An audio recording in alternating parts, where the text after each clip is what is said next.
সবাই বলে সামনে আসো মমতা ব্যানার্জির জন্য আজকে সবাই হয়েছে।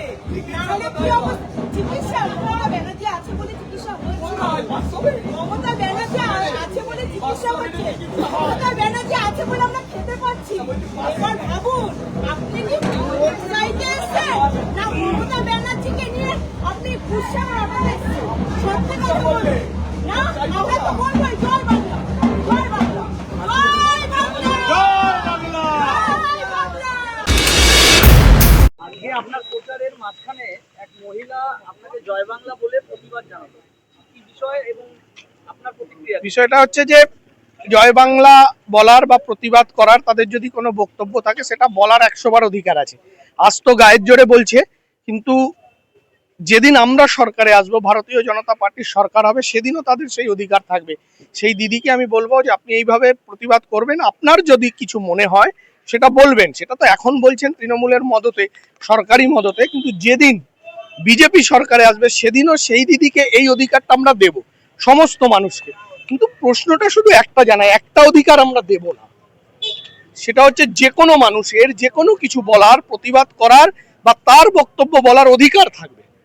কিন্তু আপনারা ওখানে দেখছিলেন যে উনি শুধু বলবেন, শুনবেন না। আমরা এই সংস্কৃতিটাকে পাল্টে দেব। বিরোধীরা বিরোধীদের কথা বলবে, আমাকে কারোর কিছু বলার থাকলে বলবে, আমি তাকে পাল্টা যুক্তি দেবো, আমার কোনো বক্তব্য থাকলে বলবো।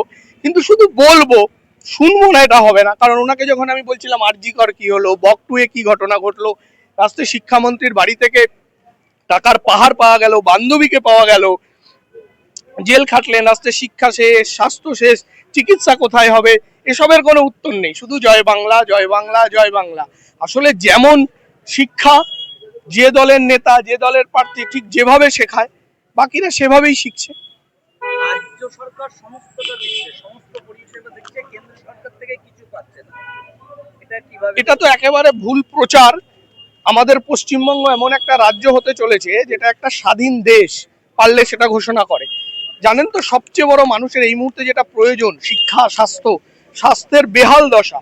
আমি বলছি যে এই অঞ্চলের মানুষ জানেন যে একটা সরকারি হাসপাতাল নেই, চিকিৎসা করাতে 500 বেডে যেতে হয়, এবং 500 বেডেরও কি অবস্থা আপনারা সেটা জানেন। তাহলে সেখানে চিকিৎসা নেই কেন? কেন্দ্র সরকার যখন আয়ুষ্মান ভারত দিচ্ছে 5 লক্ষ টাকার স্বাস্থ্য বীমা, সেই আয়ুষ্মান ভারতকে এখানে করতে দেওয়া হয় না। কৃষকদের জন্য কেন্দ্র সরকারের প্রকল্প আছে, সেখানে করতে দেওয়া হয় না। উজ্জ্বলা গ্যাস যোজনার মাধ্যমে মানুষের বাড়িতে যাদের কাছে গ্যাস নেই তাদের কাছে গ্যাস পৌঁছে দেওয়া হয়েছে, সেটাতে বাধা। প্রধানমন্ত্রীর যে বাড়ি, কেন্দ্র সরকারের বাড়ি, সেই বাড়িগুলোকে এতদিন বাংলার বাড়ি বলে চালিয়েছে, সেগুলো মানুষকে করতে দেয় না। আসলে তৃণমূল এই সংস্কৃতিটা করতে চাইছে। দেখুন, বিজেপি করছে আমি বলবো না, কেন্দ্র সরকার, রাজ্য সরকারের টাকাও যেমন মমতা ব্যানার্জির টাকা না, কেন্দ্র সরকারের টাকাও নিশ্চয়ই নরেন্দ্র মোদীর টাকা না। তাহলে কেন্দ্র সরকারের টাকা বাংলার মানুষ পাবে না কেন? কিন্তু মমতা ব্যানার্জি এই রাজনীতি তৈরি শুরু করেছেন। কালকে যদি আমি বলছি মমতা ব্যানার্জি যেটা দিচ্ছেন সেটাও মমতা ব্যানার্জির ঘরের টাকা নয়, আমাদের ট্যাক্সের টাকায়। কেন্দ্র সরকার যেটা আসছে সেটাও আমাদের ট্যাক্সের টাকায়। তাহলে বাংলার মানুষকে সেই পরিষেবা, সেই সুযোগ পাওয়ার অধিকার আছে।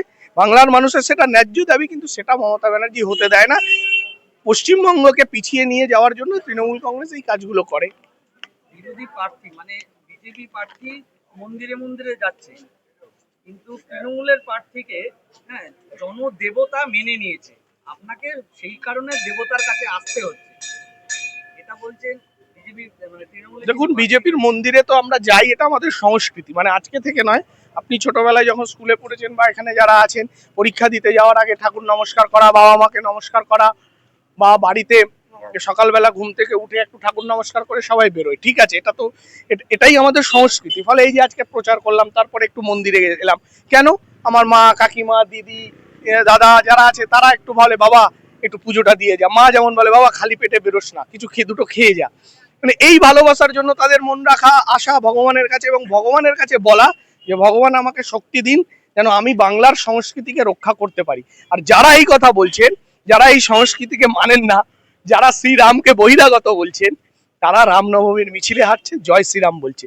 বিজেপির সব থেকে বড় সাফল্য আমি এটাকে ধরি, সরকারের থেকেও বড় সাফল্য বিজেপি তৃণমূল কংগ্রেসের মুখ দিয়ে জয় শ্রীরাম এবং রামনবমীর মিছিলে হাঁটতে বাধ্য করেছে।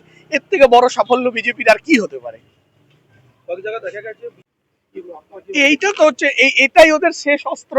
শেষ অস্ত্র চেষ্টা করেছে কোনোভাবে ভীত সন্ত্রস্ত করিয়ে, কারণ ওরা বুঝতে পারছে যে মানুষ ওদের পক্ষে নেই। আপনি দেখবেন মানুষ চুপ করে গেছে, অনেকে আপনাদের ক্যামেরা দেখলে এড়িয়ে যাচ্ছে, বলছে বাবা ছবি নয়। তার মানে কি? কাকে ভয় পাচ্ছে? একটা মানুষ সহজ স্বাভাবিক ছবি তুলতে কেন ভয় পাচ্ছে? তার কারণ তার কাছে ভয় আছে, শাসক দলের ভয় আছে।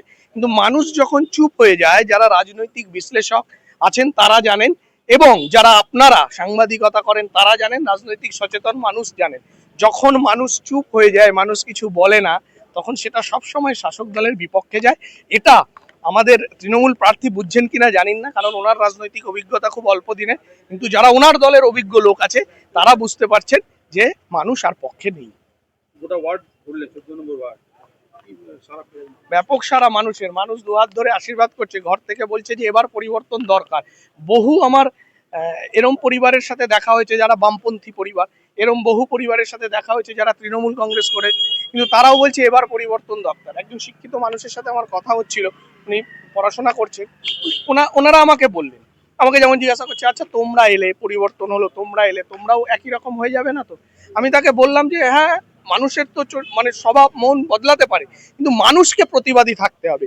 সমাজ যদি প্রতিবাদী থাকে, সমাজ, তাহলে নেতাও সমাজের মতন হবে। মূল কথা আমি বলছি যে সমাজকে প্রতিবাদী হতে হবে, সমস্ত মানুষ। আমি বেলাইনে যাব, ক্ষমতা কি আমার? আমি কে ব্যক্তি? যদি সমাজ ঠিক থাকে, সমাজ আমাকে বলবে ভাই এই পথে চলা যাবে না। ফলে সমাজের মানুষের মানোন্নয়ন দরকার, মেধার মানোন্নয়ন দরকার, শিক্ষা সংস্কৃতির মানোন্নয়ন দরকার। যখন মানুষ শিক্ষিত হবে, মানুষ প্রতিবাদ করতে শিখবে, তখন কোনো নেতা, তৃণমূল, সিপিএম, কংগ্রেস, বিজেপি, কোনো নেতা, ইভেন আমাকে দিয়ে আমি বলছি, কাল যদি আমার মনের কোনো ডগমগ হয়, আমি যদি বেলাইনে চলার চেষ্টা করি, কিন্তু মানুষ সচেতন হলে নেতাদের ক্ষমতা হবে না বেলাইনে যাওয়ার। তাই সমাজকে মেধাবী লোক দিতে হবে, সমাজকে শিক্ষিত মানুষ দিতে হবে। চোর, চিটিংবাজ, লোহা চোর, ওয়াগান ব্রেকার দিয়ে সামাজিক মানোন্নয়ন হবে না।